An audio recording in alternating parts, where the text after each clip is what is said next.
Hello chess friends and welcome to Jozarov chess channel and welcome to an amazing game from the round 6 of the Superbet Romania Chess Classic in 2024. We have here a really crazy game between Alireza Firouzja and Wesley. So far in the lead of this event is Caruana. Fabiano is the only player who had 2 wins out of the first 6 rounds.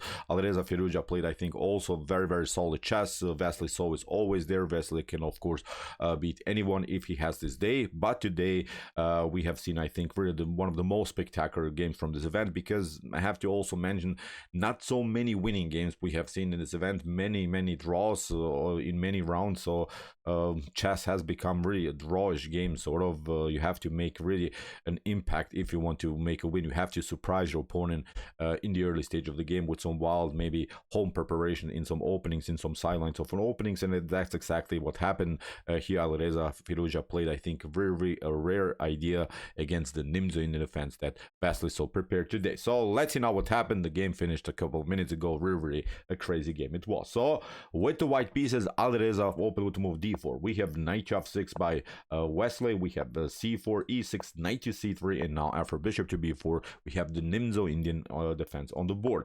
a3, bishop takes c3, b takes c3 leads now into the accelerated Sämisch variation of the Nimzo-Indian defense. We have b6 with the idea to maybe attack this pawn with this idea, knight to c6, knight to a5, and then hitting this pawn, or maybe with the move bishop to b7, controlling further the e4 square. We have now f3 by Alireza. Alireza is saying, okay, you cannot occupy the e4 square, so that's why Wesley goes for this idea with knight to c6, is targeting, of course, this weak pawn of white, but now Alireza, of course, continues with this progressive e4, simply wants, of course, to have a central control with this pawns, and, of course, make some impact with this pawn storm in the center. We have now knight to a5. Wesley is preparing this attack against the pawn on d4, and now comes a very interesting idea here by Alireza. He plays now the move c5.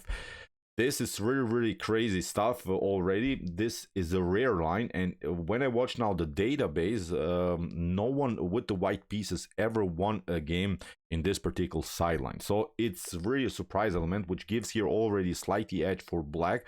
Black is slightly better here, at least my Stockfish engine at home says that black should be better, but of course in the early stage of the game anything can happen. But very a crazy idea here already by Alireza to spice up the game somehow, to maybe surprise here Wesley in his preparation in the Nimzo-Indian defense. We have b takes c5, of course, by Wesley, and now rook to b1.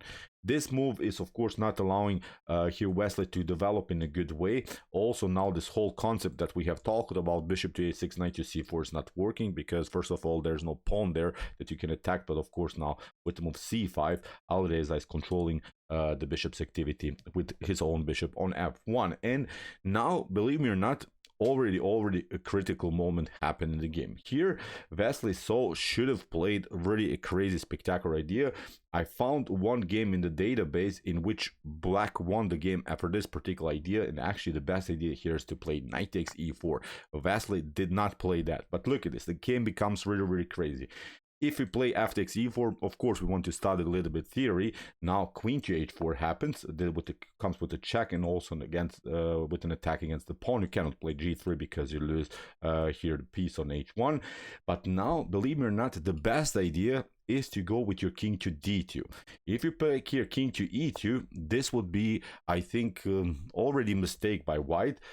Because here you get this one, queen to e4 comes with a check. You have also an attack against the rook. You can maybe cover here with your bishop on e3, but then look at this, bishop to a6 is going to happen. Now bishop to f1, queen to f1, the knight is coming on a good square here. There are even some ideas to somehow pick up this piece. You cannot pick up this one because you lose the rook on b1. You're trying maybe to defend knight to e2, but then you lose this one. So I think in this particular scenario here, white is much worse here. The knight is very well centralized. White's pieces are cramped. White's pieces don't have activity. So that's why instead of this move king to e2 here, you have to play here king to d2. Because now, of course, if you play queen to e4 now, it doesn't matter. Now you have the opportunity to get the queen into the defense. For instance, if you play here after king to d2, queen to f4, and that's the game that I've talked about. It's here Tomasz Slavinsky against Jean-Claude Schiller, in which black actually won this game in this particular line, but actually this should be a pretty equalish position for both sides, because after king to c2 you get your check, but now again we can cover with the queen. Maybe the bishop can get it out, and now actually c4 is here the best idea, at least forcing trades of pieces here. That bishop to a6 can be played, and after king to c3, although white is up a pawn, but black has gained many pawns, can also play here the move d5. Then after normal development can also pick up this one, but now I think this game should be pretty equal.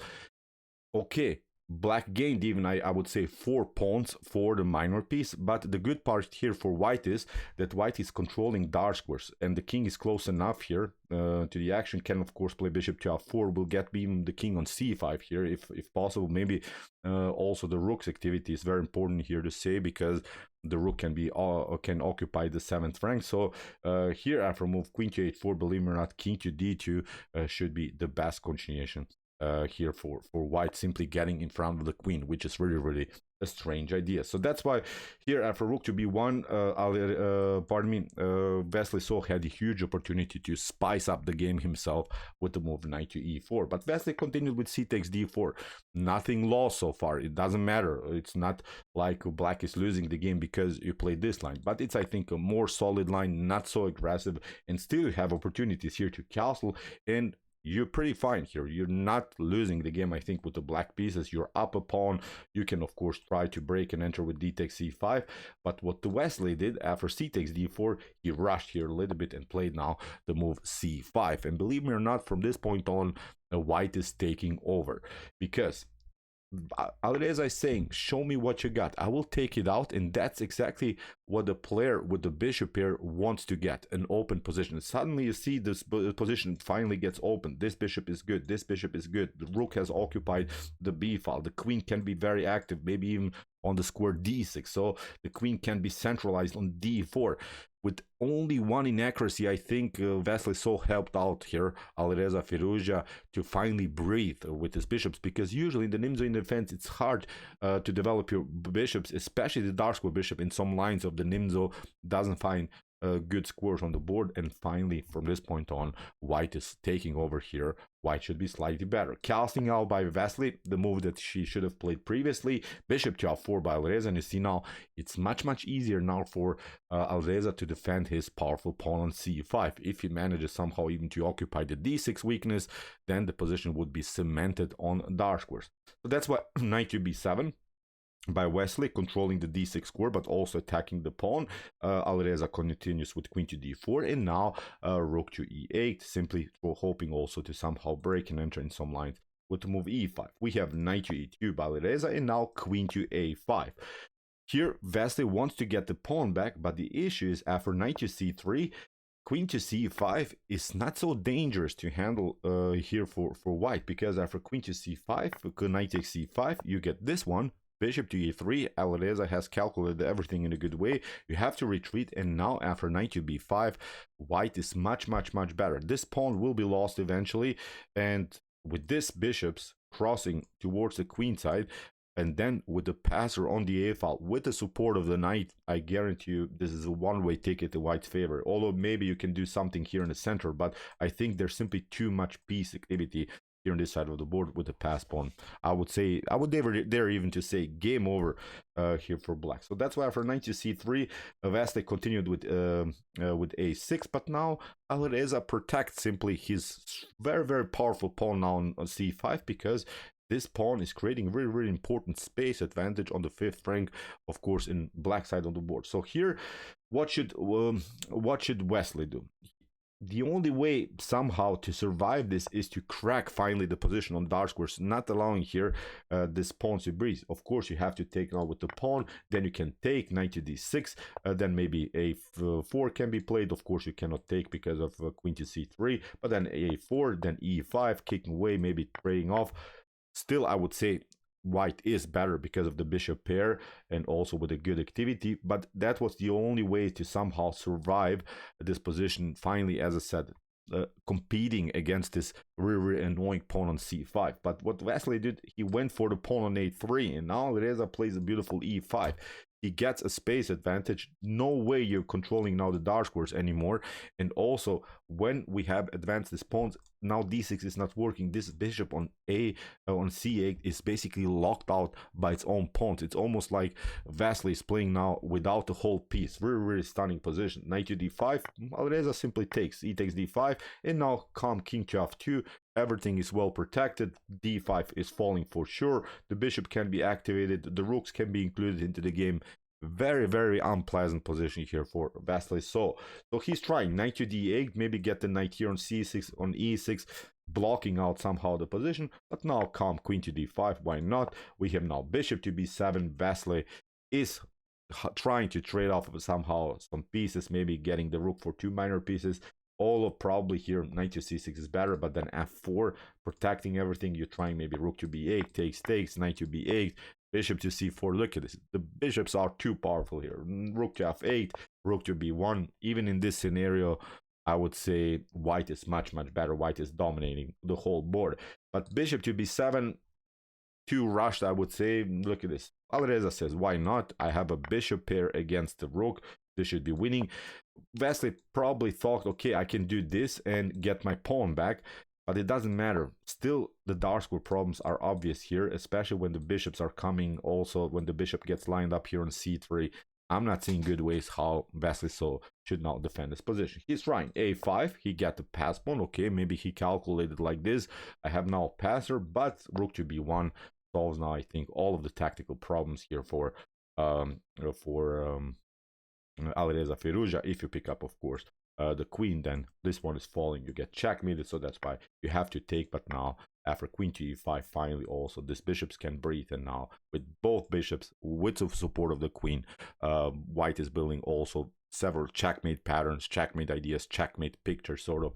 So a really tough position now to defend for Wesley. So king to h8, now comes this idea, bishop to d4. We have f6, the only way, of course, to protect this. You can maybe try rook to g8, but then the rook is passive, not working, so that's why f6. But now bishop to d6, we have queen to b7, and now also powerful move here by Alireza, bishop to f6. If you take, of course, then the bishop is coming on c4. After king to g8, game over. After here bishop to c4, you can maybe cover, but it's of course en passant, then game over again here for black. So after bishop to f6, we have rook to e8 by Wesley. So, and now after bishop to c3, in this particular position, Wesley simply resigned. What's the issue? If you try something like rook to a8 to support your pawn, then there is again this problem. Bishop takes g7 can be played. It's again a lost position here for Wesley, because after king to g7 check, you're trying maybe to escape. Bishop to c4, again comes this idea, the queen is hanging, and again a messed up position. Even en passant is working, so whatever black does, game over here for black.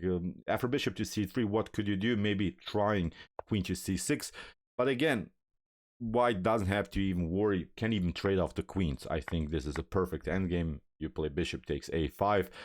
This pawn on c5 can be always protected with bishop to b6.